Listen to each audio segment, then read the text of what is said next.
Namaste, welcome back to my channel. In this video, we will discuss the changes in the child after birth. This is the continuation of infant death video.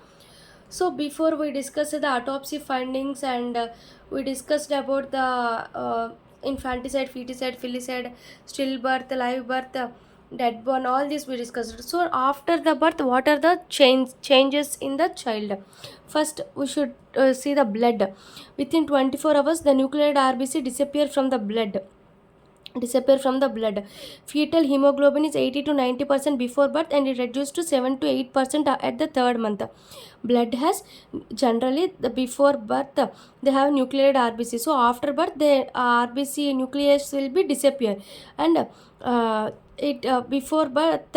It has this 80 to 90 percentage of fetal hemoglobin. 80 to 90% come to 7 to 8 percentage of 7 to 8% of fetal hemoglobin at the third month. Next to meconium. Meconium is generally, what is meconium? Green sticky substance. It consists of bile and mucus. Meconium is a something green color sticky substance consists of bile and mucus is present. This is meconium. This is completely excreted from large intestine at the first 24 to 48 hours after birth. After the birth, it should be excreted.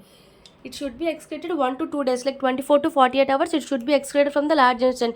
What is meconium? How is meconium present? Greenish sticky substance consists of mucus and the blood. So we can see the first blood signs, next meconium signs. Nucleated RBC should be eliminated and fetal hemoglobin we discussed 7 to 8% it should come. Next meconium. What is meconium? Should be excreted within 24 to 48 hours from the large intestine. Next we should discuss about the caput succinarium. What is caput succinarium? And means area of soft swelling that formed on the scalp over the presenting pad of head in the vertex presentation.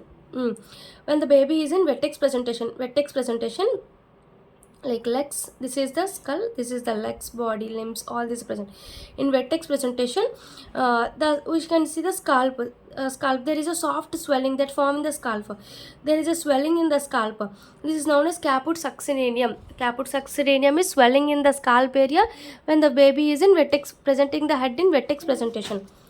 In vertex presentation in the scalp area we can see the swelling. It is called caput succinarium. After it decreased, after the swelling is decreased after 2 to 4 days after birth. Next, cephalohematoma. What is cephalohematoma? Accumulation of blood beneath the layer of scalp between peritoneum and bone due to trauma. See, this is the scalp bone. This first we can see the scalp. This is the bone. Above the bone we have a peritoneum. Between the bone and peritoneum there is a filled with blood. Accumulation of blood under the scalp between the peritoneum and the bone due to trauma. Because of any trauma during pregnancy, it leads to cephalohematoma. Before I discussed swelling is called caput hematoma. Here blood accumulation is called cephalohematoma. So we know we should know the differences between them. Caput succinarium and cephalohematoma. Caput succinarium is edema, means swelling. Enema between the skin and the gale. Here between the blood accumulation between the periosteum and the skull is called cephalohematoma. It disappears within 2 to 4 weeks. Swelling will occur, will disappear 2 to 4 weeks. 2 to 4 days, not weeks. 2 to 4 days. Disappear in 2 to 4 days. It 6 to 8 weeks. For recover of cephalohematoma, it requires 6 to 8 weeks. Okay, it interferes with the because of 2 to 4 days. And caput succinarium, because of swelling, it interferes with the venous return. Here it is the periosteal capillaries. Because of blood accumulated, there is a capillary. So capillaries undergoes tear. Here only venous return is obstructed. Here tear of periosteal capillaries. Next, this is important point. Caput succinarium is limiting to the presenting part crosses suture line. It can cross the suture line. Caput succinarium swelling cross the suture line, but here cannot cross the suture line. Cephalohematoma cannot cross the suture line. Why it has occurred? Because of prolonged labor, there is a swelling. Because of swelling occurs on the scalp, it's called caput succinarium. Here, because of any trauma, the blood accumulation, it is leads to cephalohematoma. Okay, no color change is present. Just swelling. Here blood accumulation, we can see the color changes within the bruises. Spontaneous regression decreases in 2 to 4 days, but here surgical recession only, like because it 6 to 8 weeks are present, we should surgically triggers this cephalohematoma. Next, this is the edema and congestion. Scalp undergoes edema and congestion. Here, subperiosteal hemorrhage. Hemorrhage means blood at the periosteum, below the periosteum. Subperiosteal hemorrhage is present. These are the differences between caput succedaneum and cephalohematoma. Okay. Next, skin changes. Skin changes. What are the skin changes? First, bright red in color, then it becomes brick red, yellow, normal in a week. No, first bright red, then normal in a week. We have a vernix caseosa. This is what is vernix caseosa? It is a substance consisting of sebaceous secretions and epithelial cells. It protects the fetus cells against maceration while in liquor amnion. This vernix caseosa is separated. Vernix caseosa protected the fetal skin against the maceration while in liquor amnion. In liquor amnion, to protect from the maceration, this vernix caseosa surrounded the fetus.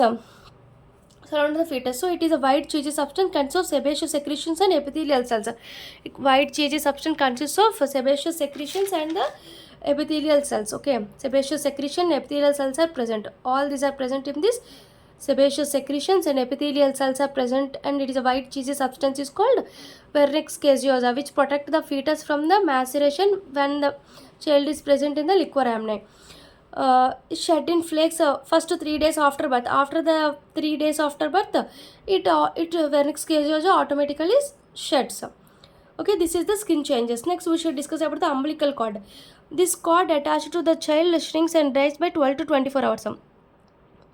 This cord will dries by after 12 to 24 hours. Mummification for 3 days. This cord undergoes mummification after 3 days.